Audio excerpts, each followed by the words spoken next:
Preparation and preparation led to a new sensation, new creation. That's what you're facing. Now watch my elevation. You are now tuned into the Boxing Bros. I'm Kaden and I'm here with my co-host. Unfortunately, the TBE isn't here with us because he's FNF right now. Him and his baddies were dancing to that song all night, and apparently he couldn't make it to the show this morning. What's going on, everybody? This is the Commissioner Trill Dollar Bill, and as you see, it says "Proud Dad." You know why I'm a proud dad? Because I want to give a big, huge shout out to my son, Zombie Ray. You know why? Because he had his graduation yesterday, and he graduated from high school. Salute. Congratulations. Yeah, and I'm so proud of you, baby boy, and I love you so much with all my heart. I am far from perfect, but you, my son, you are perfect in every way. Damn, that's dope. And it's your homie, man, Chef Boyard G'd up. You know what I'm saying? Because we got food to talk about today. What's your favorite Australian dish? All right. The first topic we're going to discuss on Boxing Bros is our reaction to Devin Haney versus George Kambosos. But before we dive in there, I got to call out Conspiracy G because he was playing both sides of the fence. He picked Devin Haney, but he sponsored George Kambosos. What was up with that G'd up on, you know what I'm saying? He was G'd up. I'm going to you, G. What was your reaction? Hey, man, listen. I like the outfit. I couldn't even lie. I was like, you know what? Salute to you, Kambosos, but you're still fool, fam. You know what I'm saying? So, it wasn't a good look for your boy George, man. I must say. Boy George. I don't know if that was a pun or not, but go ahead. I'm sorry. Oh, no pun intended. But hey, you know what I mean? But I'll say this. I thought it was a slaughter, for real. To be honest with you, I literally had it 11 rounds to 1. I only gave Kambosos the 12th round, and that's only because Haney literally did nothing that round because he already knew he had the victory. But all the other rounds, I'm like, bro, Kambosos, I don't know what you looking at. I know he said somebody was a close fight. No, it wasn't. Haney had him dominated with the jab, with the distance. Haney has cat-like reflexes too. Like he's defensively sound, well, at times, because sometimes he gets a little careless. But because of his reflexes are so quick, it makes up for whenever he takes a chance and he gambles a little bit. So he had an excellent performance, man. It was almost a perfect shutout. You know, just he didn't end the show the way I wanted it to, but nonetheless, man, I thought he did great. You know, Kambosos, he had the horrible strategy. I don't know why he didn't try to close the distance, but then I'll say this. This is where my critique of the referee comes in. I understand the referee was doing everything by the book. Shout out to my man, Fresh Prince of Panama. You know what I mean? But my man, every time, they clinched, he was quick to be, all right, break it up. I'm like, fam, you got to allow Kambosos to do some type of work on the inside. That's the only way he's going to hit Haney. And the referee wasn't allowing that. But nonetheless, the referee didn't do anything wrong per se. It's just other referees are more lenient. You know what I mean? And I felt like with a more lenient ref, Kambosos could have got more work in. But with a strict ref like this, which I was shocked, you know, because I kind of felt like Kambosos should have had everything in his favor, but apparently he didn't. So Kambosos, man, took a major L in front of his, you know, in front of his countrymen, you know, but it's all good, man. So, but I will say this. I was trying to find a dish that reflected the punishment we seen last night, right? And I ain't like any of the dishes that I Googled in Australia. So I had to just make one up, all right? So because my man is of Greek heritage, but he's Australian, I was like, you know what, Haney, you know what Haney was eating? He was eating a Mediterranean salad with kangaroo meat. You know what I'm saying? That's what it was, man, for real. But unfortunately, this kangaroo wasn't jumping around the ring. He was just a sitting duck slaughtered. You know what I mean? So salute to you, George, for giving me an entertaining fight. Oh, that's another thing, too. For a lot of those people on Twitter that was saying, oh, the fight was boring, like, you know, Ryan Garcia, suck ass. You know, excuse my language. To me, that fight was actually entertaining. It was one of those fights where I was like, you know what? I wasn't bored by this performance. Why? Because we know Kambosos is dangerous. And the fact that Kambosos the Bull could not do anything to the Matador, Devin Haney, come on, you got to salute that, man. You know, so I just wanted to show love to Devin Haney, the true undisputed champion of 135. So salute to him. And I hope, Haney, man, y'all keep this tradition alive. No freebies out here. Take the big fights. I do want to see you with Loma next. I know you got to do this Kambosos rematch, but Loma after that. And then after that, I want to see you with Shakur. I want to see you with Tank, Ryan. I want to see you with all them bad boys, man. So keep doing your thing, man. We proud of you over here. All right, we're bringing it to the commish, Trill Dollar Bill. Yeah, everything G said and more, but I have to say, I scored it 10 rounds to 2. I gave 2 rounds to Kambosos. But it was a wash. There's a lot I want to say. First of all, let's start with it was an exciting card. You know, it was an exciting card. Lucas Brown, shout out to him. People, can't take nobody lightly. So, shout out to him. Shout out to No Baloney Maloney. That's rabbit foot stew that Lucas Brown was serving up with that rabbit punch. Yeah, shout out to those. It was exciting. Then the Haney fight, with like G said, it was exciting to me. I was up. It was wonderful. It was wonderful to watch. I thought that Devin was perfect. Even the round that I gave him, there was just a round I gave because I feel like the judges would get persuaded by the crowd noise, So I was like, "Ooh, that's tough." Oh, yeah, that round where he only landed 2 punches. That's the second round. Yeah, the second round.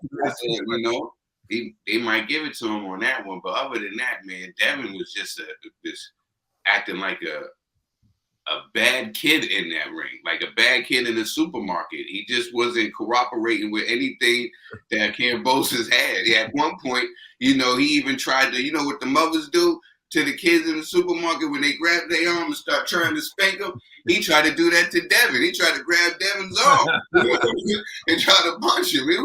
That's how bad it got, He got frustrated in there, man. Devin was absolutely perfect. And he fought a perfect fight. And, all the questions is answered. We got the real undisputed champion at 135. And that's Devin the Dream Haney. He has transitioned from a boy to a man. And you have to put some respect on his name. From an email champion to a true undefeated, undisputed champion. Go, come on, man. They gotta make a movie out this kid's life. Exactly. And he did it. He got his belts in the ring. Everybody got to throw the whole email champion. He got all the belts. But also, shout out to Kambosos. Got it the hard way, too. You know what I'm saying? Shout out to Kambosos, gracious in defeat. Gave him his props. It didn't give him no excuses. Well, kind of. But showed, showed him love and gave him that moment even after fight. Went to his locker room, showed him some more love and showed him some more respect, and he keeps saying that he wants to get it on again, but we'll get into that later. Yeah, so I'll start off by saying this. I had scored the fight 11-1 and 10-2 if you give Kambosos the second round, which I gave him the second round because I knew that's what the judges were going to be doing. But one thing I want to highlight is we said this. It was going to be tough to win a decision in Australia. And I saw some people got upset about that, saying, how can we say that? We weren't saying that the judges were intentionally going to try to rob Devin Haney. But when the fight's in your backyard, there's crowd noise. There's all types of things that are going in Kambosos' favor that are going to sway close rounds for him. The fact that he is or was the undisputed champion, it is in his background, and the crowd's going to be going crazy. That was a fight where most people saw Devin winning at least 10 rounds, right? And they scored it, 2 judges scored it 116-112. Exactly. To me, there's no way that fight was a 116-112 fight. There was no way that fight was close. Trill said Kambosos said the fight was close, and he's right. You're right, Trill. He did say the fight was close. He meant the fight was close to his house. You know what I mean? So, like, when he left, he could go home quickly. He didn't mean that, like, the fight was competitive, because it wasn't. There's no way Kambosos really believed his name was going to be called and he was going to be victorious. So there's that. Now let's get to the buildup in this fight. Kambosos was successful against Teofimo Lopez because he did a psych job on Teofimo Lopez. Got in his head, said he was from Florida, said all types of things, and he tried to implement that same strategy against Devin Haney. He called him a rat, said he was snitching, an informant, although it's not really snitching if the information's public, and also if you have no ties to the person. Like, so he kind of said things that I feel like backfired. And also he said Devin Haney's no gangster. Devin Haney doesn't have the swagger of a gangster. He doesn't carry himself as someone who thinks he's a gangster. He doesn't act like he wants to be a gangster at all. Man. In fact, the perception I get from Devin is if he wasn't a boxer, he would be going to college. You know what I'm saying? Like, he'd be a college kid. I don't get gangster like from Devin.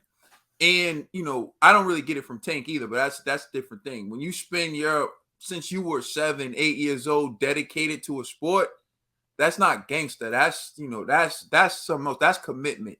Mm-hmm. That's, you know, that's something else. So Devin doesn't act like a gangster, but he said Devin's no gangster. I think all these things backfired on him because instead of psyching Devin out and getting in Devin's head, Devin's saying, like, I'm in your head.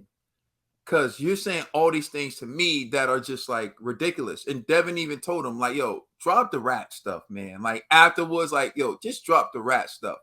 Because it showed how out of character Kambosos was when he was doing it to Devin. When he was doing it to Tio, it was effective. It was working. So I say that to say this. When you're trying to do that psychological warfare on a fighter, you got to make sure it's working on that fighter. And you can't use the same strategy against all fighters. Traitor. Yeah. He was sparring Pacquiao, helping him get ready for Jeff. Yeah. You know, so I think it also showed in the ring because Devin didn't give him the opportunities the way Tio gave it to him. Tio came and opened himself up. And in the beginning, Kambosos was quick. Kambosos was fast. He was looking for the counter. He was able to catch Devin a few times. But the difference with Devin is he's a master boxer. So he collected that data, made the adjustments, and said, oh, this is what he wants to do. He wants to overhand right. He wants to check left hook. I'm going to take these things away from him. Devin took it away from him, dominated the fight. So I thought that was great on Devin's end. For George Kambosos, I don't understand why. You know, it's easy to say, right? Devin was a boring fighter, or this was a boring fight. Devin is Devin. When you watch Devin, you already know what it is. You're watching a highly skilled tactician in the ring who is going to outpoint you. It was Kambosos' job to make it a rough fight. It was Kambosos' job to make it an ugly fight. It was Kambosos' job to make Devin Haney uncomfortable, and he couldn't do it. So I don't understand why you're mad at Devin.